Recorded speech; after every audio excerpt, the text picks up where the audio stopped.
Hoje nós vamos falar sobre a síndrome pós-Covid. Este é o nosso segundo vídeo, a segunda parte. E eu vou falar como eu recuperei a memória após 2 meses. Na verdade, neste vídeo, nós vamos tratar de como eu fui hospitalizado e como eu perdi a memória. Nós vamos deixar para tratar da recuperação no nosso terceiro vídeo. Esse é um vídeo bem rápido. Primeiramente, em março, no pico da pandemia aqui na minha cidade, eu dei entrada no hospital quase sem sintomas, porque eu tinha um oxímetro aqui em casa, emprestado de uma amiga. Oxímetro, aquele aparelho que mede a oxigenação que você coloca no dedo, né? E eu já tinha muita leitura sobre o assunto, sabia que aos primeiros sintomas você deveria medir a oxigenação. Se estivesse abaixo de 93, devia acender o alerta. E quando eu medi, eu tive o único sintoma que eu tinha era a garganta arranhando apenas por 12 horas. Eu passei a noite com a garganta arranhando, não chegava a ser uma infecção de garganta, como se fosse um início de inflamação de garganta, por 12 horas. Medindo o oxímetro, minha oxigenação já estava em 87.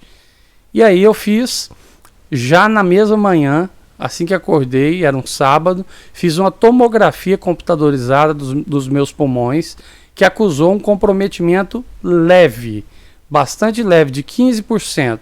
Ao consultar o médico, ele disse: olha, o comprometimento é leve e eu vou te dar 2 opções. Você pode se internar no hospital, pode tratar em casa.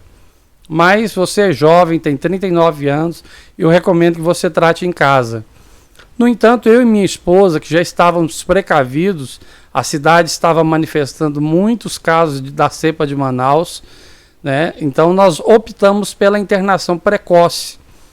No 4º dia da minha situação, já internado, né, ela se agravou muito. E a minha oxigenação, ou seja, a saturação, ela caiu bastante.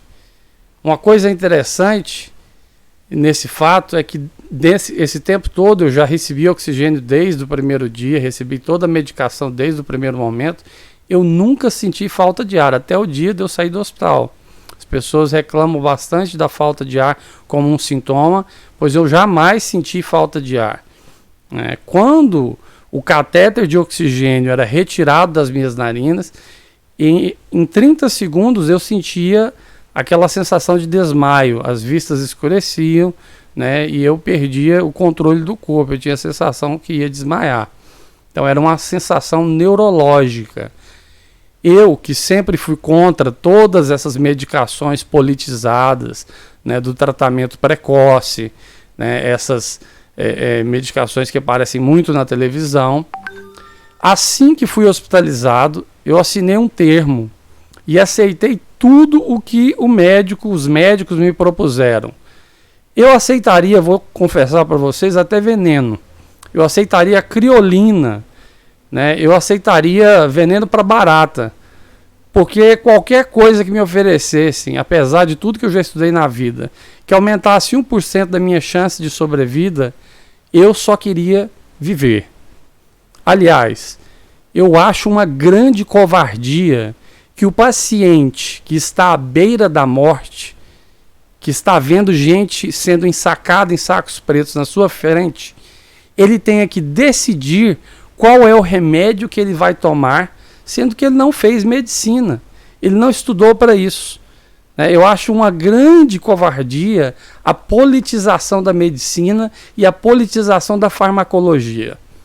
Bom, quanto mais as CL-quinas eu tomava desde o primeiro dia e as ivermectinas que eu tomava, pior eu ficava. Eu não estou dizendo que eu ficava pior por causa dessas medicações, mas o fato é que quanto mais eles me davam, pior eu ficava. Cheguei a usar 3 cilindros grandes de oxigênio em um só dia.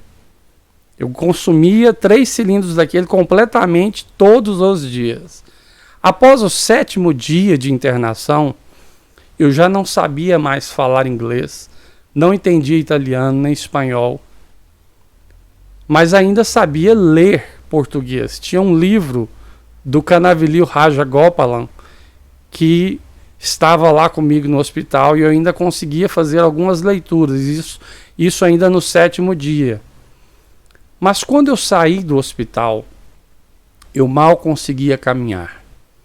Tinha perdido 30 quilos, tomado centenas de medicamentos, muitos injetáveis endovenosos, dezenas de medicamentos injetáveis intramusculares, muitos injetados subcutâneos, consumido centenas de horas de oxigênio.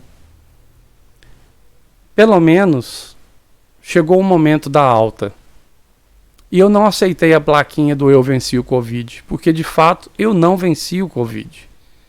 Quem venceu o Covid foram as enfermeiras, as minhas fisioterapeutas, a minha família, foram os médicos.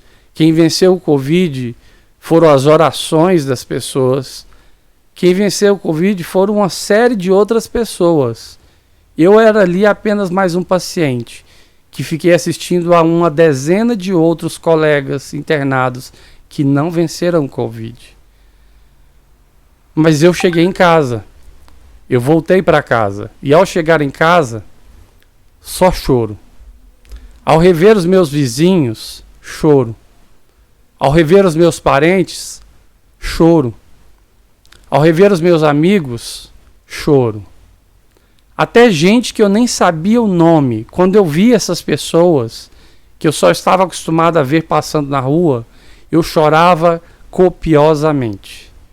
Eu só sabia chorar.